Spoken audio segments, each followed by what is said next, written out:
the visible yet invisible nature of it. You're going to pay your cops, what, $30 a month? You taking the money and housing these people and How do you stop it?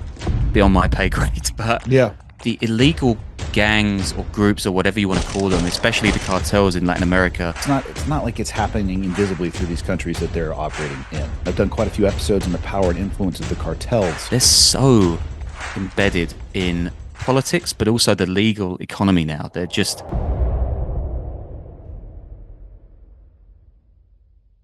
The exportation of human beings, the trafficking in human beings. It's a topic that I've done quite a few episodes on human trafficking.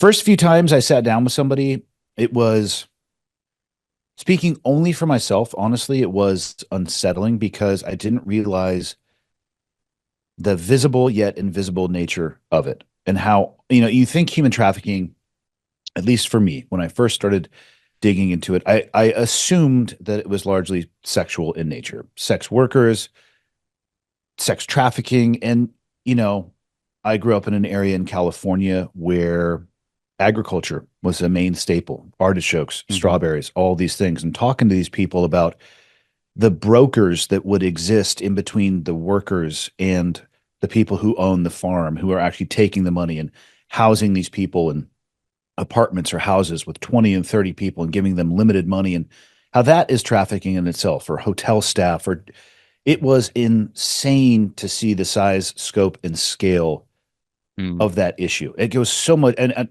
come to find out now, my understanding is, the sexual human trafficking is certainly a portion of that, but it's a smaller fraction of the whole. And our border in the U.S. is obviously contentious. There again, given the environment that we are in, and I don't know how we landed on this binary opposites of it's completely open or it's completely closed. There's a huge problem or there is no problem. Even though my own personal experience, I've found almost nothing in life that is that binary. But that is the argument that is being, or not the argument, the position that is being put forward.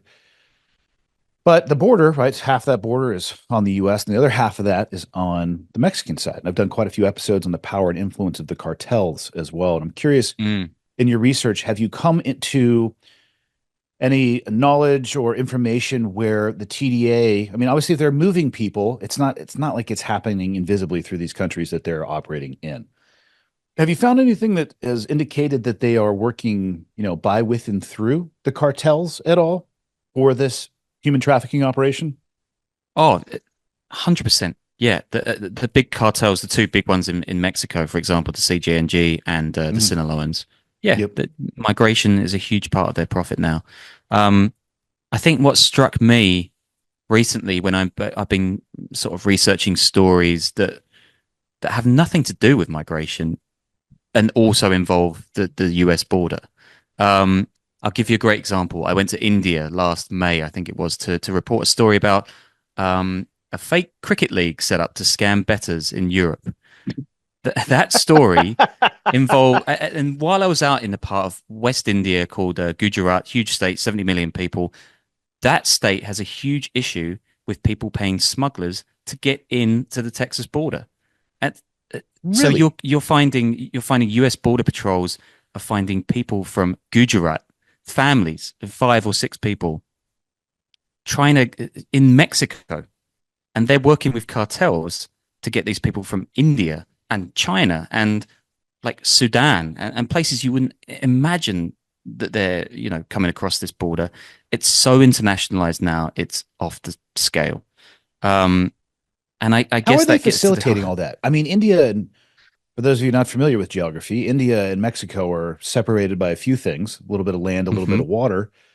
Not the easiest logistical problem to solve, let alone how do you get in? I mean, I don't think you go on to www.smugglemeacrosstheborder.com. I might need to look into getting that website actually, Yeah. just so I can deny it to other people. I mean, obviously, I mean, tongue in cheek, but it's not as if it is consumer facing, directly. How are they facilitating this and coordinating this? Families in India, how are they getting a hold of these people, these brokers, and the whole process? I mean, how does that happen? Well, it kind of gets to what you were saying a minute ago, that it's in everybody's interest to keep the gears working slickly. So brokers in Indian states are not hard to find. It almost is like logging onto that website. It's so out there. And in a country where, you're going to pay your cops, what, $30 a month? Yeah. Who cares? They're not going to stop anything. I mean, why does some cop in rural India care if a family of five wants to travel to the US illegally? He doesn't. Um, what's more, the state governor, why does he care? He doesn't. He's probably getting paid. And we've seen this now that the illegal gangs or groups or whatever you want to call them, especially the cartels in Latin America, they're so embedded in politics, but also the legal economy now. They are so present there. They are unstoppable. Um, you saw it with the indictment of this. What was he? He was like the anti-drug czar, the Mexican guy who just got sentenced, I think, in New York a couple of weeks ago, maybe a week ago.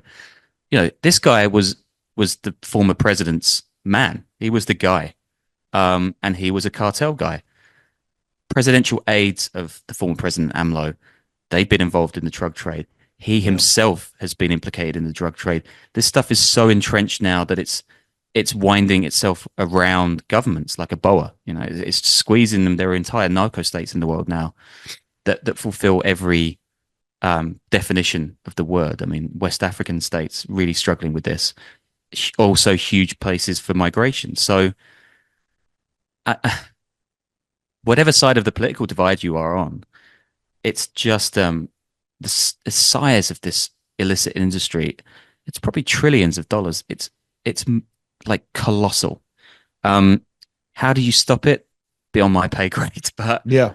I it's was going to just ask you if you yeah. have, I mean, when it, when the size, scope, and scale of the organization gets to a place where you feel like it's touching everything from illicit to legal, and using your description, they're unstoppable. Where does that leave you?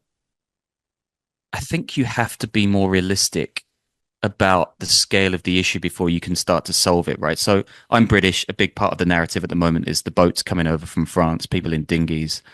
Um, it's overplayed by one side of the divide. It's Mhm. underplayed by the other. Until you realize the scale of it, you're never going to solve it.